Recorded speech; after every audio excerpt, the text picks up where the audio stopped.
Sawubona egameni lika Jesu ngiyakubingelela. Ngifuna sikhulume kanje. Uyabona uma sikhuluma ngoNkulunkulu noma sikhuluma ngeBhayibheli noma sikhuluma ngendodana kaNkulunkulu uJesu noma ke sikhuluma ngeBhayibheli amazwi alapha eBhayibhelini kunabantu abazwa ngendlela le ngazuthi thina kubona siyaqala ucalela siba nocalucalulo siba abantu abazenza ngcono kepha akusi ukuzenza ngcono asi ukuthi thina sicabanga ukuthi singcono kodwa kunesikwaziyo ukuthi uNkulunkulu usithumile ngoba abantu angeke baze baphenduke futhi akekho umuntu ozokholwa kungenamuntu omshumayezako kumele ukuthi sishumayele ebantwini bakaNkulunkulu sifakaze ngemisebenzi kaNkulunkulu ngithi kuwe qina isibindi ukhulume la kufika khona ukuthi ukhulume ngoJehova ukhulume ngamazwi kaJehova ngoba siyabantu bakaNkulunkulu abathunyiwe uJesu uthe uJesu masihambe sebantwini bakhe sibatshele ngendaba zombuso kaNkulunkulu sibatshele ngendaba ezilungileyo uNkulunkulu ukhuluma lamazwi kithina uthi kuye kwincwadi kaEzekiya uchapter 2 uverse number 7 uthi uyakukhuluma amazwi ami kubo noma bezwa noma benganaki ngoba bangabahlubuki kusho ukuthi kumele sikhulume noma abantu bayezwa noma abantu abezwa noma abantu bacabanga ukuthi masikhuluma ngezwi kaNkulunkulu sizenza ngcono kodwa kumele sikhulume kubo ngoba kunohlobo labantu abazosizwa ngoba kunabantu esithunywe kubo imiphefumulo yabo emaziyo uNkulunkulu ezowenza njani ezophenduka ilalela ukuzisho kaNkulunkulu yenze lokho kushiwo uNkulunkulu siyabantu bakaNkulunkulu usho njalo uJohn wokuqala uchapter 4 uverse number 6 uthi thina singabaka uNkulunkulu omaziyo uNkulunkulu uyasizwa ongasiyena kaNkulunkulu akasizwa ngaloko siyamazi umoya weqiniso nomoya wokuduka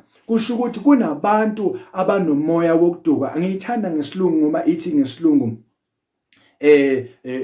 there are those that are rebellious people who are misleading other people kusho ukuthi thina into esiyaziyo sazi ukuthi siyabaka uNkulunkulu abakaNkulunkulu bayasizwa umphefumulo womuntu uNkulunkulu ufakile maqede wafaka uvalo ulona olukhomba umphefumulo ukuthi uyaphila ngaphakathi komuntu umphefumulo uma ufuna ukuphuma uzwa ngovalo ngoba la kufika khona uvalo lutshela into eyingozi eyenzakalayo ukuthi umphefumulo sokulungela ukuthi ungaphuma uye kuNkulunkulu umphefumulo uyamazi uNkulunkulu kunabantu abadukile abasezweni abazange bezwe ngoNkulunkulu kodwa uma sikhuluma amazwi kaNkulunkulu kubona bayamuzwa uNkulunkulu ngoba umphefumulo wabo uyazana noNkulunkulu and futhi bashawa uvalo baphenduke endleleni zabo ezimbi beze eqinisweni beze kumoya weqiniso thina siyabantwana bakaNkulunkulu kumele sikhulumele uNkulunkulu wethu sikhulume ngoNkulunkulu wethu sifakaze ngaye ngoba siyamazi la esithathe khona futhi siyamazi ukuthi sila angeke azashiye sila usisuka kude naye uthembekile uneqiniso owethembisile angeke asijikele oqalile umsebenzi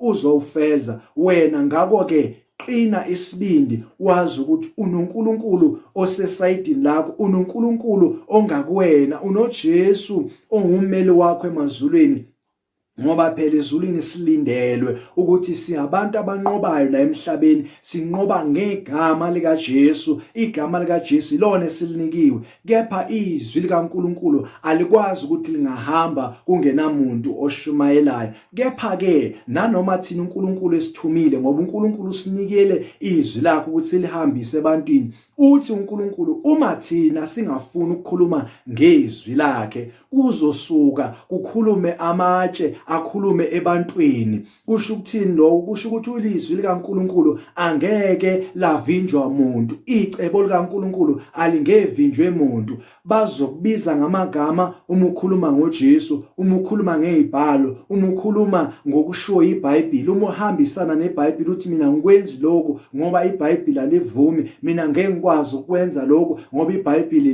lithi ngaloko engamelanga ngikwenze ngoba umthetho kaNkulunkulu wazi.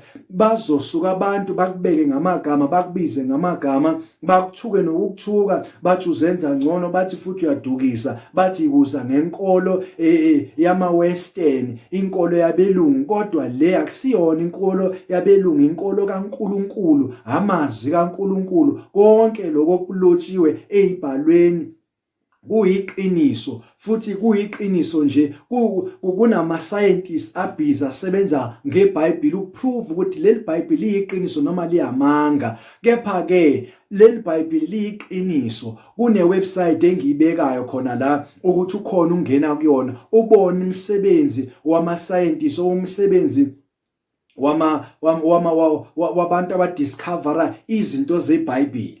Lezi zinto ezenzakele ifana nomkhumbi kaNoah. Umkhumbi kaNoah ukhona la waphelela khona, kula bethola khona ama-remains wawo, nanendawo ukuthi abantu ababephume e-Egypt bakaNkulunkulu bawela kuphi nolwandle. Leyo ndawo ikhona, bayayibonisa neGomoro nezinye indawo eziningi. Uma ufuna ukwazi kabanzi ngalezi zinto umele ungene kule website le ngiyibekayo khona la escreenini, uzoyibona uma ufunda le video leli. Ikhona lapha le website le yona ezokutshela kabanzi ngeBhayibheli ukuthi ulikholwe. Ingako thina silikhuluma iBhayibheli, ingako silikholwa iBhayibheli, ngoba siyakholwa ukuthi lento yenzekile la iBhayibheli, izwi likaNkulunkulu lenzelwe ukuthi thina abantwana bakhe sikholwe. Omaziyo uNkulunkulu kwasemvelweni yakhe, lo mazi ngemvelo uNkulunkulu uyasizwa lamazwi esiwakhulumayo. Kodwa ongamazi ngemvelo uNkulunkulu angeke azasizwe noma singakhuluma amazwi athini. Ngakho-ke kumele ukuthi sihlale sikhuluma, qina isibindi ukhulume. uNkulunkulu uthe unawe, la uhamba khona unawe, angeke avume nawe ngoba wena uyinhlavu yeso lakhe. Angeke avume nawe uNkulunkulu. Kumele ukhulume amazwi kaNkulunkulu, uqinise ngamazwi kaNkulunkulu, uqondise ngamazwi kaNkulunkulu, uqondise ngamazwi ezibhalo zikaNkulunkulu. Ingakho ngiza kuwe namhlanje, ngiza kuwe ngesizulu ukuthi ungizwe, ngoba empilweni yami nenhloso yami ukuthi wonke umuntu amazi uNkulunkulu, ngoba sikhuluma ebantwini esingabazi ukuthi bakuphi and bawobani, kodwa imvelo yabo bonke sikhuluma nabo abalizwa izwi likaNkulunkulu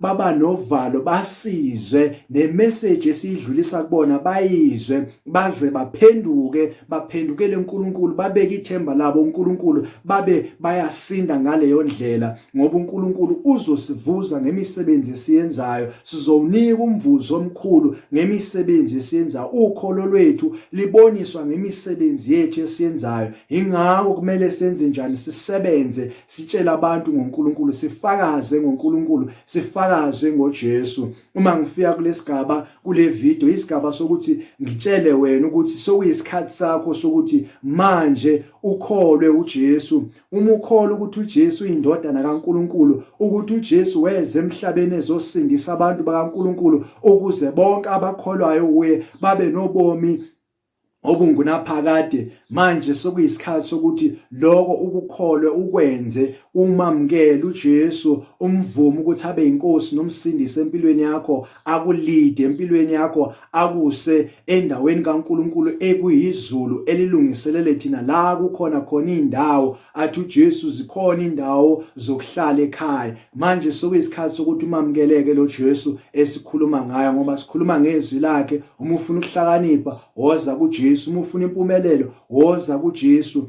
Uma ufuna ukuphila kahle, woza kuJesu, ngoba mina ngifuna ukukutshela nali iqiniso. Kunemali okuyimali kaNkulunkulu, kube sokuba khona imali okuyimali okungeyona kaNkulunkulu, okuyimali yasemhlabeni noma okuyimali kaSathane. Ingakho uNkulunkulu athi nikela, usho uJesu uthi nikela ngemali kaNkulunkulu kuNkulunkulu, unikele uKhesari okuwaKhesari, unike uKhesari. Ngakho ke kumele uze embusweni kaNkuluNkulu, uze kuJesu umvumele ukuthi abe inkosi nomsindisi wakho. Usacabanga njalo ukuthi uzokwenza kanjani lokho, kumele uvume phambi kwabantu, kube nofakazi ukuthi umvumile uJesu, ukholwa ngenhliziyo yakho, bese kuba ukusindiswa kwakho lokho. Ingisho njalo incwadi yamaRoma uchapter 10 uverse number 10, ula uzokholwa khona usindisweke. Kusenze njalo, usasindiswa njalo, usathatha isinqumo. Ngithi makube kuhle kuwe nabendlu yakho ngoJesu kuze kube semaphakadeni. Amen.